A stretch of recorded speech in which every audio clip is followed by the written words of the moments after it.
네, 헌정사상 처음으로 현직 장관이 구속되는 초유의 사태가 벌어졌습니다.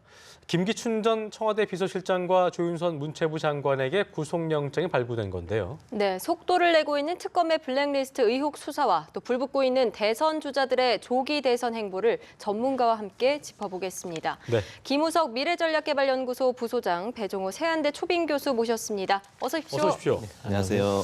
네, 저희가 오프닝 멘트에서 헌정사상 처음이라고 했는데 97년에도 있긴 있었죠? 현직 장관이 구속된 사례가.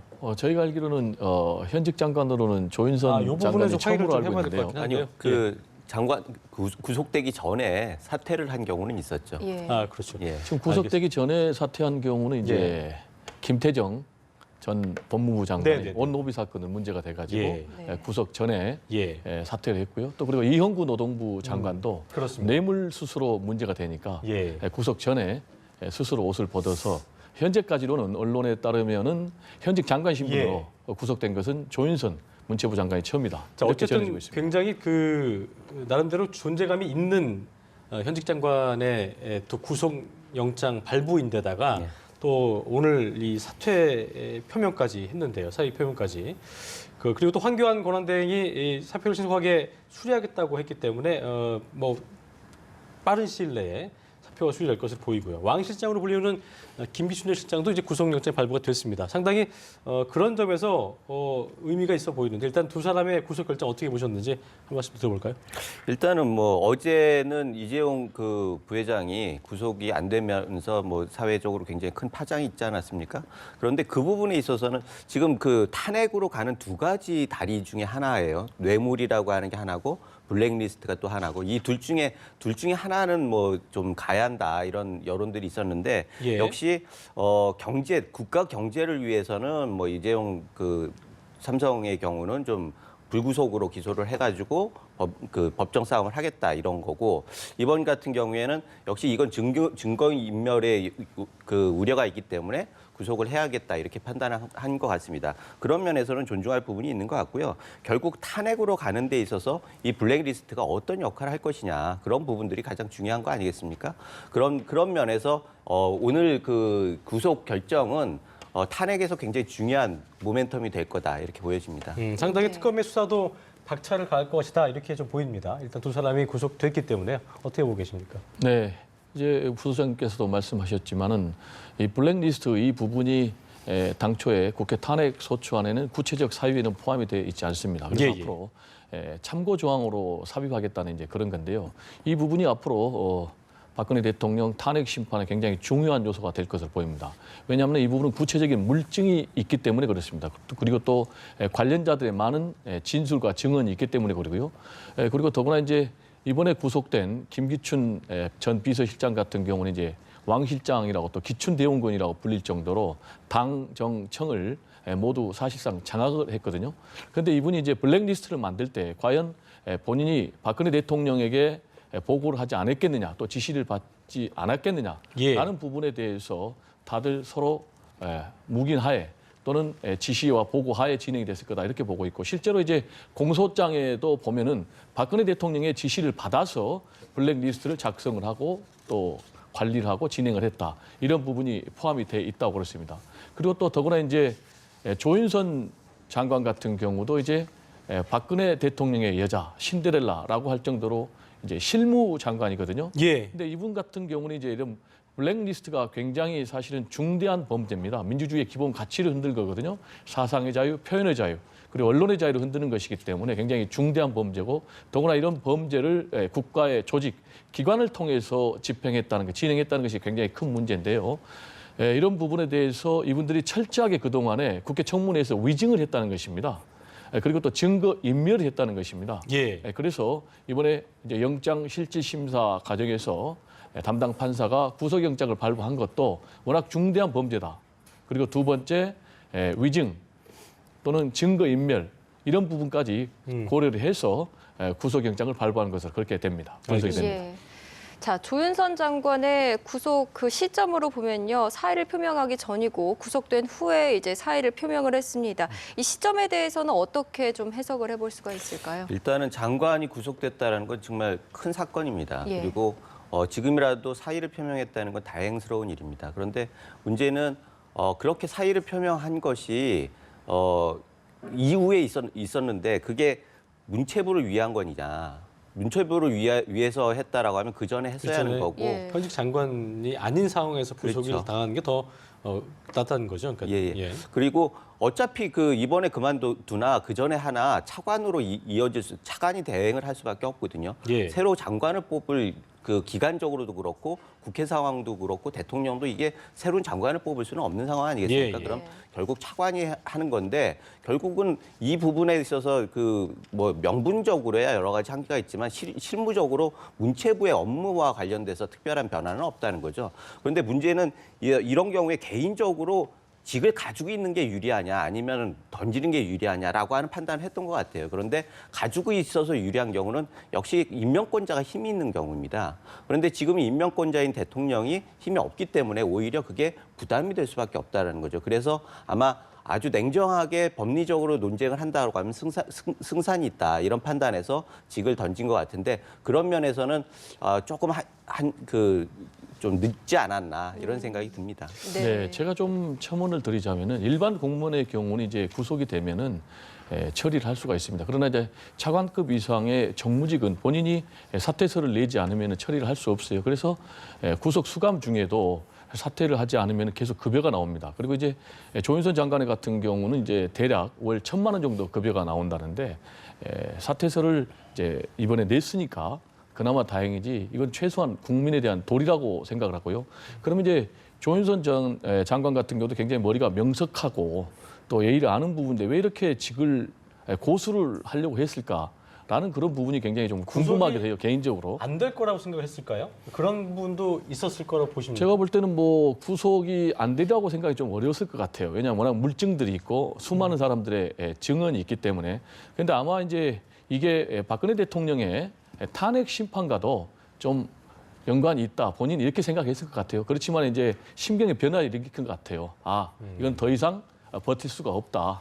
그래서 최소한의 국민에 대한 도리는 해야 되겠지 않겠는가 이렇게 심경의 변화가 있는 것으로 그렇게 생각이 됩니다. 그렇다면은 뭐 지금 교수님 말대로라면 특검 수사에서 이후에 이제 조윤선 장관이 술술이 다 이제 자백을 하고 더 뭔가 더 중요한 부분들에 대해서 혐의점에 대해서 얘기를 한다고 좀 볼 수 있을까요?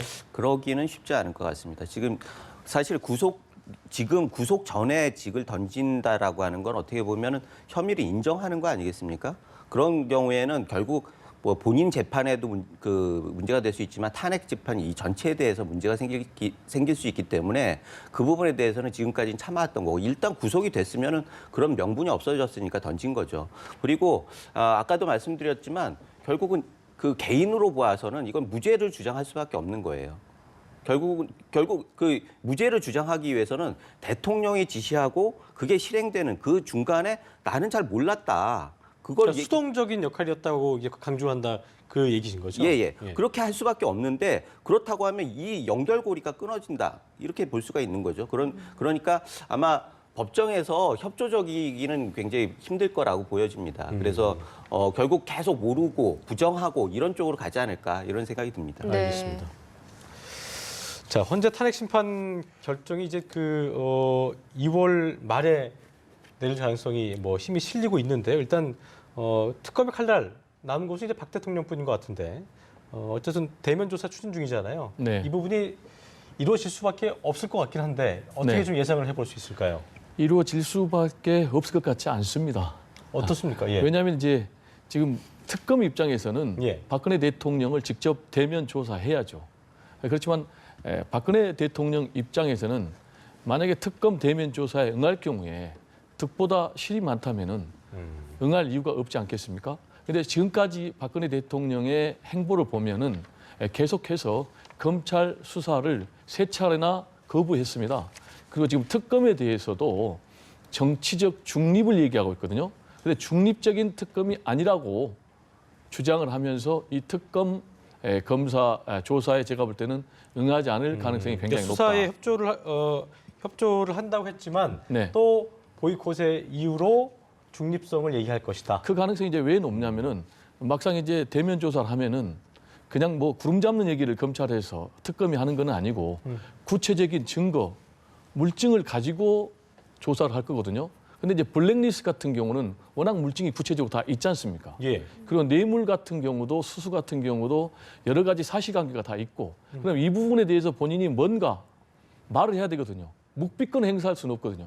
만약에 묵비권 행사하려면 제가 볼 때는 대면 조사에 응하겠고 뭔가 진술을 하면 할수록 본인이 불리해지기 때문에 제가 볼 때는 굉장히 박근혜 대통령이 특검의 대면 조사에 응하기는 어려울 것이다. 그리고 또 특검에서 구체적으로 2월 초쯤에는 예. 박근혜 대통령 대면 조사하겠다고 시기를 특정한 것도 굉장히 의미가 있어요. 이것도 사실은 박근혜 대통령을 사전에 압박하는 거예요. 만약에 박근혜 대통령이 이 특검 조사에 응하지 않을 경우에는 또 명분이 잃는 거예요. 이런 것까지 다 고려한 포석이 아닌가 이렇게 생각이 됩니다. 예. 예. 자, 설 전에 박 대통령이 따로 추가 메시지를 내지는 않을 거라고 합니다. 예.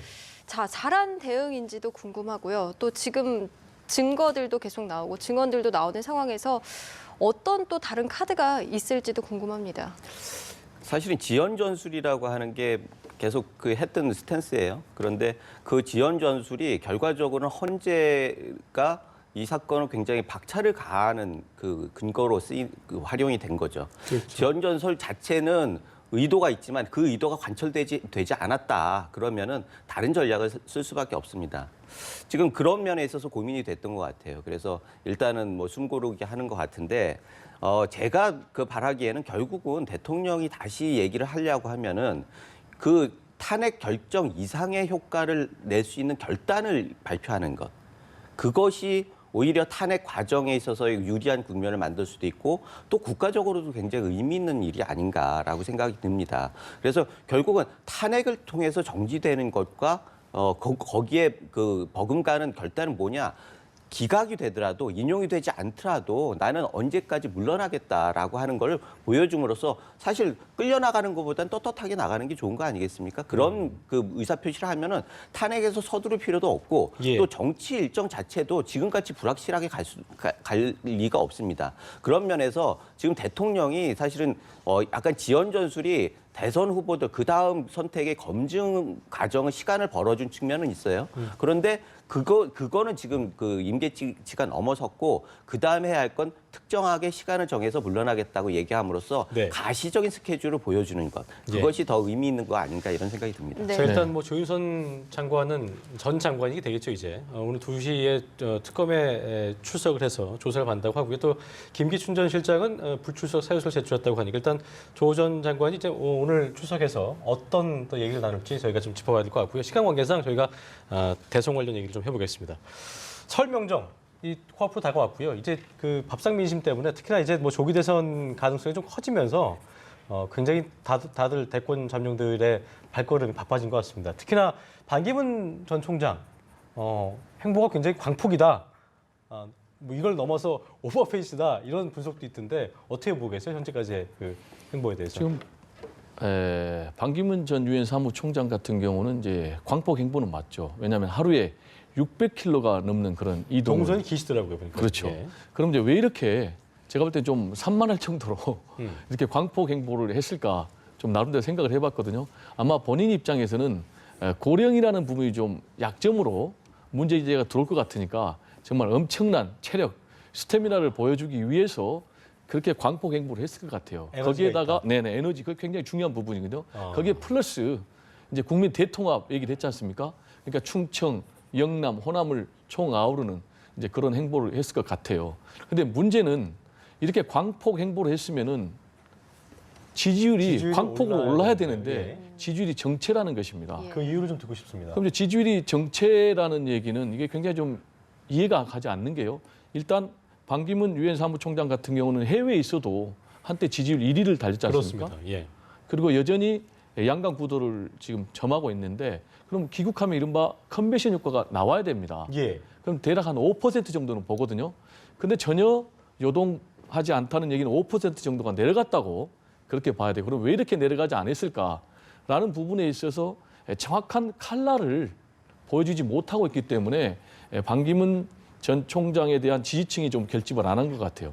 그러니까 본인은 보수도 잡고 또 진보도 잡고 내지는 중도 제3지도 잡고 싶겠지만 결국 이러다 보니까 집토끼도 못 잡고 산토끼도 못 잡는 그런 현상이 벌어진 것이 선택과 집중이 아닌가. 안 된 겁니까 그럼요? 제가 볼 때는 그렇습니다. 그리고 메시지도 정권 교체하고 정치 교체라는 이제 걸로 부딪혔는데 제가 볼 때는 과연 정치 교체라는 부분이 신선한 것인지 그리고 현재 촛불 민심이 주도하는 그런 국민 여론에 맞는 것인지도 좀 생각을 해봐야 되겠고요. 그리고 무엇보다도 아무래도 10년 만에 귀국을 하다 보니까 네. 좀 시차에 대한 적응이 좀 필요한 것 같아요. 아하. 네. 그럼 여기에 대해서 캠프의 참모진들이 보좌를 좀 해줘야 되는데 그게 안 되고 있다는 거죠. 그렇죠. 제가 볼 때는 캠프의 알겠습니다. 보좌진들도 좀 약한 거 아닌가 예. 이렇게 생각이 됩니다. 소장님은 어떻게 보고 계세요? 동의하십니까?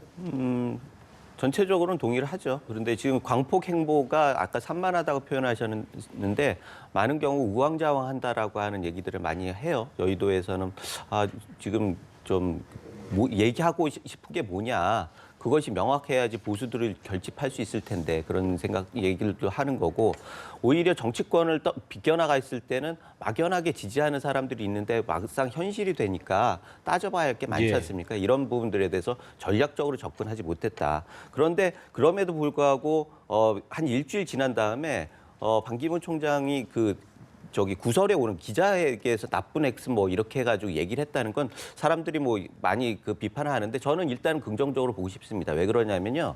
외교 간의 의전이나 의례 이런 것들을 벗어버리는 계기가 되지 않았을까 그런 생각이 들고 예. 그래서 결국은 변화의 단초가 됐다. 그런데 어떤 변화냐? 결국은 이 방향을 바꿔서 확실한 메시지와 선택과 집중을 통해서 굴기의 전략을 갈 것이냐 예. 아니면 포기를 할 것이냐 양당 간에 그런 선택의 기로에 있다. 이렇게 볼 수 있고요. 그런 면에서 뭐 나름대로 의미가 있다. 이렇게 보여집니다. 네, 알겠습니다. 네, 제가 조금 이제 첨언을 하면은 예. 지금 25일 날 관훈클럽 토론회가 있거든요. 네. 그래서 지금 반기문 전 유엔 사무총장 같은 경우는 이제 뭔가를 좀 보여줘야 되는 한 방을 보여줘야 되는 그런 상황이거든요. 그래서 굉장히 공세적으로 나갈 것 같아서 그날 대통령 알겠습니다. 출마 선언에 준하는 그런 발표도 있을 거라는 지켜봐야겠네요. 전망이 예. 있습니다. 네. 네. 자, 이런 가운데 문재인 전 대표는요, 이번 주말 영남행에 이어서 1박 2일 호남행 예정하고 있습니다. 그렇습니다. 영호남 민심을 모두 잡겠다는 의도로 볼 수 있겠습니까? 제가 보기에 모두 불안하다는 뜻이겠죠. 지금 뭐 하나 잡고 이렇게 가야 하는데 동시에 다 한다는 건 모두가 불안하다는 거 아니겠습니까? 지금 사실 보면은 영남 중에서도 경남의 일부 지지 기반이 있지 경북이나 다른 쪽에서는 사실 굳건한 지지 기반을 갖기는 힘든 상황이고 또 호남에서도 반대의 목소리가 굉장히 많이 있습니다. 예. 그런 걸 보면은 지금 지지도가 다 계속 1위가 되고 있지만 그래도 이게 지역별로 보면은 확실하게 주도권을 가지고 있는 데가 많지 않다라는 거죠. 그런 면에서 지금 뭐 똑같이 반기문 총장은 우왕좌왕했다면은 지금 문재인 대표는 뭐 이렇게 같이 잡으려고 하는 그런 모습을 보이는데 이게 사실 굉장히 비정상적인 거예요. 지금 우리나라에서는 지역 구도가 굉장히 중요한데 이런 그렇죠. 부분에 있어서 지역을 확실하게 잡지 못했다는 게 새로운 가능성으로 예. 보여야 하는데 그 가능성들을 보여주지 못하니까 기존의 행태들을 계속 반복하고 결국 그게 토대가 잘 안 되니까 네. 우왕좌왕하는 모습으로 전체가 이루어지지 않나 이런 그렇습니다. 생각이 듭니다. 안철수 전 대표도 호남 민심 쟁탈전에 합류를 했는데요. 끝으로 호남 민심 누가 잡아갈 수 있을 것인지 좀 간단하게 예상 좀 해볼까요? 네, 현재 호남 민심은 관망세입니다. 건방셉니까? 예. 네, 그렇습니다. 그러게 이제 한쪽으로 압축을 하자면은 문재인 전 대표를 지지를 할 것이냐 말 것이냐입니다. 그러니까 정권 교체라는 측면에서 보면은 문재인 전 대표를 지지하고 싶은데 문재인 전 대표는 과거에 호남 지역을 또 호남 인사들을 홀대했다는 그런 의혹의 눈초리를 여전히 받고 있거든요. 예. 그래서 계속 관망하고 있고 여기에 관련해서 이제 안철수 대표는 굉장히 이제 자강론을 내세우면서 예. 완주를 지금 계속 주장하고 있는데 우리가 여기서 주목해야 될 부분이 제가 볼 때는 제3지대를 놓고 반기문 전 유엔 사무총장하고 안철수, 손학규 전 대표 등이 같이 하려고 그랬는데 제가 볼 때는 주도권 다툼이 벌어지는 것 같습니다. 그게 무슨 얘기냐면은 지금 안철수 전 대표도 계속 반기문 유엔 사무총장에게 지금 문제제기를 하고 있거든요. 도대체 예. 여냐 야냐, 입당을 하냐 안 하느냐, 출마를 하냐 안 하느냐, 모든 게 반반 아니냐라고 얘기하고 있고 손학규 전 대표 같은 경우도 좀 같이 하기는 거리가 멀다 이렇게 얘기를 하는 걸로 봐서 앞으로 안철수 전 대표, 손학규 전 대표, 우리 정운찬 이렇게 해서 제3지대의 새로운 주도권을 형성을 해서 오히려 반기문 전 사무총장을 제외하려는 그런 시도가 있을 것으로 전망이 됩니다. 알겠습니다. 네, 오늘 이야기 여기까지 듣겠습니다. 지금까지 김우석 미래전략개발연구소 부소장, 배종호 세한대 초빙교수와 함께했습니다. 두 분 고맙습니다. 네, 감사합니다.